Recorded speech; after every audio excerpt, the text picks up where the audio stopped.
नमस्कार विद्यार्थियों, श्री श्रेयस विद्यालय हिंदी माध्यम कक्षा छठी विषय विज्ञान, जिसमें अब हम पाठ 12 की शुरुआत करेंगे, जिसका नाम है विद्युत तथा परिपथ। चलिए अब हमें विद्युत के बारे में जानना है।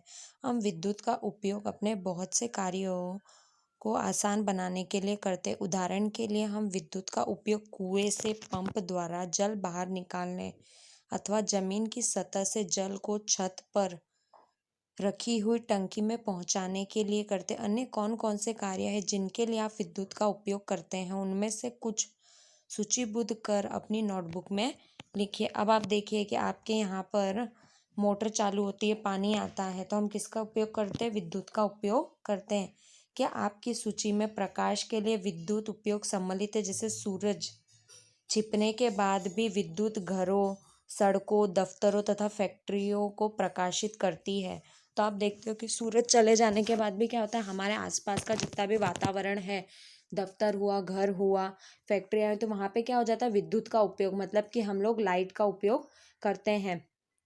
यह रात में लगातार काम करने में हमारी सहायता करता है। तो आप लगातार काम करते हो तो आपको ये चीज़ें, मतलब जहाँ से रोशनी मिलती है, तो कहाँ से मिलती है? विद्युत से मिलती है। विद्युत हमें बिजली घर से प्राप्त होती है। तो विद्युत आपको कहाँ से प्राप्त होती है? बिजली घर से प्राप्त होती है। आप देखते होंगे कि आपके भी घर के बाहर मीटर लगा हुआ होगा, तो आपको पता चलता होगा कि हाँ, इतने महीने, एक महीने में आपने कितनी विद्युत का उपयोग किया है, कितना बिल आपका आया है। फिर भी विद्युत की आपूर्ति ठप्पा हो सकती है, कई स्थानों पर अनुपलब्ध हो सकती है। अब आप देख सकते हो कि कई स्थानों पर, जैसे कि छोटे छोटे गांव है, जहाँ पे आज भी बिजली बिल्कुल भी नहीं है। क्यों? क्योंकि वहाँ पर पूरा का पूरा वातावरण है, तो वहाँ पे पानी के द्वारा भी विद्युत नहीं पहुँचा, वहाँ पे बिजली के द्वारा भी विद्युत नहीं पहुँचा। तो कुछ जगह ऐसी है कि जहाँ पर अभी भी विद्युत उपलब्ध नहीं है। ऐसी स्थिति में प्रकाश के लिए टॉर्च का उपयोग करते हैं। टॉर्च में एक बल्ब होता है।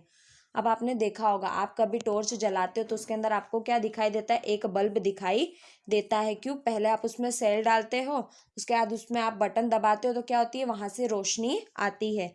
जब इसका स्विच बदलते हैं तब यह प्रकाश देने लगता है। अगर आप उसका स्विच चालू करोगे तो प्रकाश देगा, और बंद करोगे तो बंद हो जाएगा। टॉर्च को विद्युत कहाँ से मिलती है? तो आप जानते हो कि टॉर्च को विद्युत कहाँ से मिलती है। चलिए, विद्युत सेल। तो सेल के द्वारा टॉर्च को विद्युत मिलती है। टॉर्च के बल्ब को विद्युत सेल से मिलती है, और विद्युत सेल का उपयोग विद्युत स्रोत में आलम है। तो आप देख सकते हो कि किस तरीके से होता है। जैसे आप घड़ी देख लो, कलाई घड़ी, रेडियो, कैमरा, अन्य युक्तियों में किया जाता है। आपके घर में रिमोट होता होगा, तो आप उसमें भी सेल डालते हो। क्या आपने कभी विद्युत सेल को ध्यानपूर्वक देखा है? तो क्या आपने कोई सेल को, मतलब जो विद्युत सेल है, जिसे हम घड़ी में डालते हैं, उसके बाद में रेडियो में डालते हैं, कैमरे में डालते हैं, तो क्या आपने उसको ध्यानपूर्वक देखा है?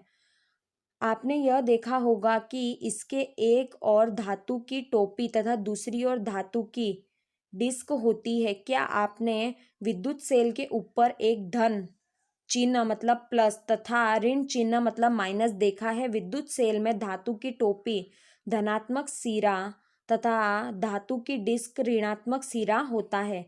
देखिए, यहाँ पे आपको बताया गया है, तो यहाँ पे आपको प्लस का चिन्ह बताया गया है, तो ये क्या है? धन, ठीक है, और ये क्या है? ऋण। तो इस तरीके की होती है। तो आपको पता चलता है कि आप किस साइड से लगाओगे तो वो चालू हो जाएगा। कहते हैं सभी विद्युत सेलों में दो सिरे होते हैं, जिनमें एक धनात्मक सिरा तथा दूसरा ऋणात्मक होता है। तो आपको ये परीक्षा में पूछा जा सकता है कि विद्युत सेल में कितने सिरे होते हैं और कौन कौन से हैं? तो धनात्मक और ऋणात्मक दो सिरे होते हैं।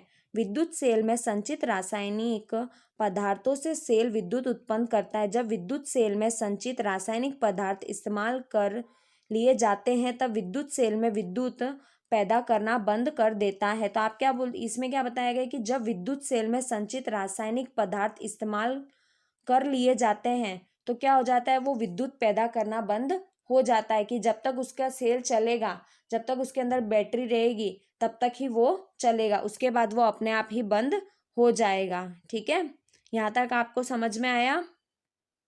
चलिए अब हम आगे देखते। देखिए, इस तरीके से टर्मिनल होता है। उस विद्युत सेल को एक नए विद्युत सेल से बदलना पड़ता है। टॉर्च के बल्ब में कांच का एक बाहरी आवरण धातु की सतह पर चिपका होता है। बल्ब के कांच के आवरण के अंदर क्या होता है, तो आप देखते हो कि वहां पे वो एक पूरी तरीके से चिपका हुआ होता है, जिससे आपको ये पता चलता है कि हाँ ये चिपका हुआ है। ठीक है, यहाँ तक आपको समझ में आया।